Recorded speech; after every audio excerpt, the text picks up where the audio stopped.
1989 সাল জুনের 6 তারিখ ভোররাত থেকেই তেহরানের রাস্তায় মানুষ। কত মানুষ? পুরো ইরানের জনসংখ্যার 1/6, 1,10,00,000 মানুষ রাস্তায় নেমে এসেছে। And early this morning, just after sunrise, the largest gathering ever seen in the capital massed around the square. একটা কফিন বহন করতে গিয়ে সেদিন রাষ্ট্র ব্যর্থ হয়েছিল, সেনাবাহিনী ব্যর্থ হয়েছিল হেলিকপ্টার। কারণ মানুষ লাশকে ছাড়তে চায়নি, মানুষ একবার শেষ দেখা দেখতে চেয়েছিল। আর সেই কফিনটা ছিল আয়াতুল্লাহ রুহুল্লাহ খোমেনির। এখন 37 বছর পর আবার সেই একই ইতিহাস লেখা হচ্ছে, একইভাবে মানুষ রাস্তায় নেমে আসছে।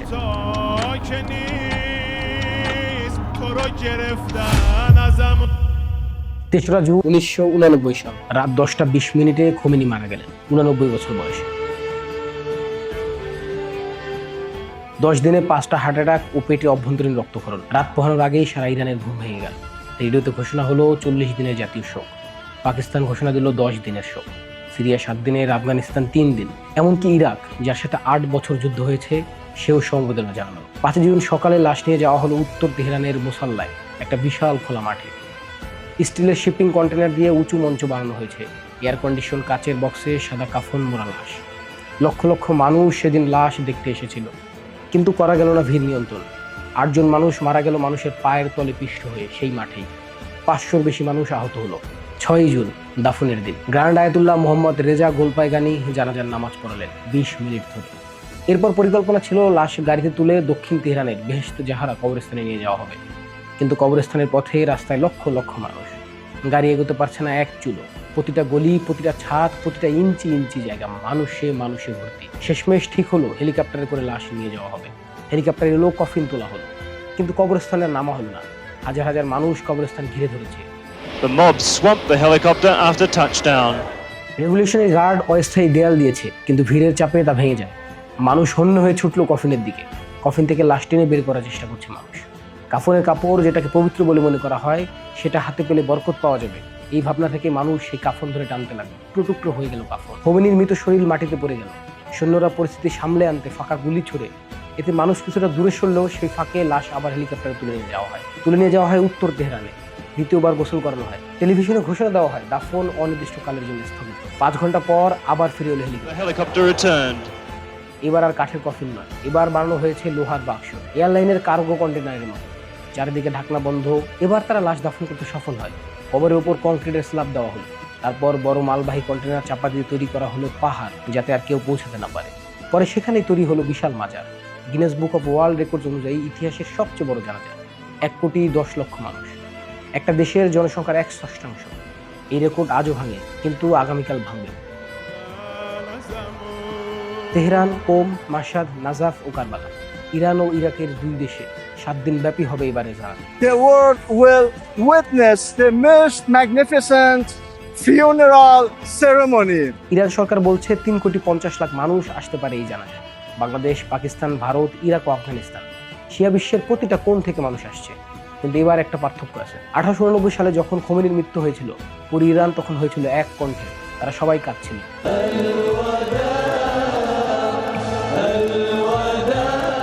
এবার একই ইরানে একদল কাঁদছে, আরেকদল উৎসব করছে। কিন্তু কেন? এই প্রশ্নের উত্তর বুঝতে হলে আমাদের যেতে হবে আরো একটু পিছনে। আলী হোসেইনি খামেনি, জন্ম 19 এপ্রিল 1939 সাল, মাশহাদ শহর। মাশহাদ মানেই শিয়া মুসলমানদের কাছে পবিত্র স্থান। সেখানে ইমাম রেজার মাজার। সেই শহরে একটা গরিব পাড়ায় জন্মেছিলেন খামেনি। বাবা ছিলেন ছোট মাপের একজন ধর্মীয় পণ্ডিত, আয় সামান্য। খামেনি নিজেই বলেছিলেন, ছোটবেলায় কষ্ট মানে ঠিক কি আমি তা জানি। খামেনি বই পড়তে ভালোবাসত। বইয়ের নেশা ছিল অদ্ভুত। ফরাসি কবিতা মুখস্থ করতেন, তারপর ধীরে ধীরে বইয়ের দুনিয়ায় হাত বাড়ালেন। বালজাক পড়েছেন আর ভিক্টর হুগোর লা মিজারেবল, সেটা নিয়ে বলেছিলেন, এটা ইতিহাসের সেরা উপন্যাস, এটা একটা মিরাকল। কি অদ্ভুত! একজন বিপ্লবী আয়াতুল্লাহ, যার জীবন কাটবে ক্ষমতার কেন্দ্রে, তার প্রিয় বই হলো ফ্রান্সের এক গরিব মানুষের অন্যায়ের বিরুদ্ধে লড়াইয়ের গল্প। 18 বছর বয়সে কমে এলেন উচ্চশিক্ষার জন্য। সেইখানে তার সাথে পরিচয় হয় তার শিক্ষক আয়াতুল্লাহ রুহুল্লাহ খোমেনির। শাহের শাহবাগ গোয়েন্দা পুলিশ তাকে 6 বার গ্রেফতার করে।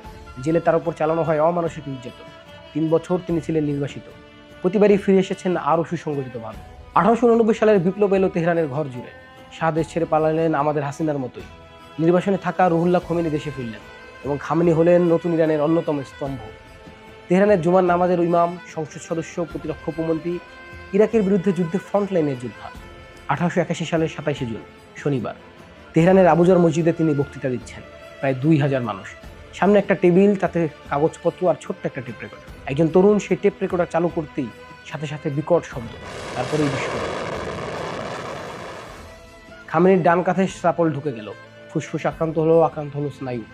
গলার স্বর সেদিন থেকে বদলে গেল সারা জীবনের জন্য। সেই হামলায় তিনি মারা না গেলেও আঘাত পেয়েছিলেন গুরুতরভাবে। সেই হামলার পর থেকে তার ডান হাত আর কোনোদিন কাজ করে না। খামেনি হার মানে নাই। সে বলে বেড়াইতে লাগলেন, হাত না থাকলে কি হবে, বেঁচে তো আছি, মাথা তো আছে। সেই দিনের পর থেকে তাকে যতবার ক্যামেরায় দেখা গেছে তার ডান হাত সবসময় জামার ভিতর লুকানো, ঝুলছে অকেজো, কিন্তু কখনো দেখাননি। আর তার ডান হাত হয়ে উঠলো একটা দুর্বলতার প্রতীক। তাই সে দুর্বলতা লুকিয়ে রাখতে শুরু করলো। সেই বছরই তিনি প্রেসিডেন্ট নির্বাচিত হলেন। 2 মেয়াদ শাসন করলেন। ইরাক যুদ্ধের কঠিন সময় রাতের পর রাত ফ্রন্ট লাইনে সৈন্যদের সাথে থেকেছেন। 1889 সালে ইসলামিক আন্দোলনের নেতা খোমেনি মারা গেলেন। সেদিন অ্যাসেম্বলি অফ এক্সপার্ট বসলো। একটাই প্রশ্ন, পরবর্তী সুপ্রিম লিডার কে হবেন? সমস্যা হলো, ইরানের সংবিধানে লেখা ছিল সুপ্রিম লিডার হতে হলে তাকে মার্জা হতে হয়। মার্জা মানে ধর্মীয় আইনের সর্বোচ্চ পণ্ডিত। খামেনি সেই পর্যায়ের আলেম ছিলেন না। খামেনি নিজেই বলতেন, আমি এই পদের যোগ্য না, সবাই জানে। غیر از اینکه خود من حقیقتا لایق این مقام نیستم و این رو بنده میدونم، شاید آقایونم میدونید، من نه از لحاظ قانون اساسی و نه از لحاظ شرعی برای بسیاری از آقایون حرفم حجیت حرف رهبر رو نداره. তারপর সংবিধান বদলে দেওয়া হলো তার জন্য, শর্ত শিথিল করা হলো এবং তাকে বেছে নেওয়া হলো ইরানের পরবর্তী সুপ্রিম লিডার হিসেবে, যেমনটা হয়েছিল তার মৃত্যুর পর তার ছেলের ক্ষেত্রেও। কারণ রাজনীতিতে শূন্যস্থান ভরাট হয়, যোগ্যতায় না হোক প্রয়োজনে। তারপরে কেটে গেল 36 বছর। তিনি ইরানকে যা দিয়েছেন তার তালিকা দীর্ঘ। মার্কিন আর পশ্চিমা নিষেধাজ্ঞার মাঝেও ইরানকে টিকিয়ে রেখেছেন, পারমাণবিক কর্মসূচি বজায় রেখেছেন, মধ্যপ্রাচ্যে ইরানের প্রভাব বিশ্বমঞ্চে তুলে ধরেছেন। ব্যক্তি হিসেবে তার সারল্য পরিচয় ছিল। বাগান করতেন, সাধারণ খাবার খেতেন, বিদেশ সফর করেননি বললেই চলে। শাসনের 36 বছরে দেশের বাইরে গেছেন হাতে গোনা কয়েকবার। নিজেকে জনগণের নেতা বলতেন। প্রতি বছর তিনি কবিদের নিয়ে আসর বসাতেন, আর সেই আসরের ছবিগুলোতেই তাকে সবচেয়ে বেশি হাসতে দেখা যায়। বলতেন, কবিতাই বিপ্লবকে টিকিয়ে রাখে, কিন্তু গল্প এখানে শেষ না।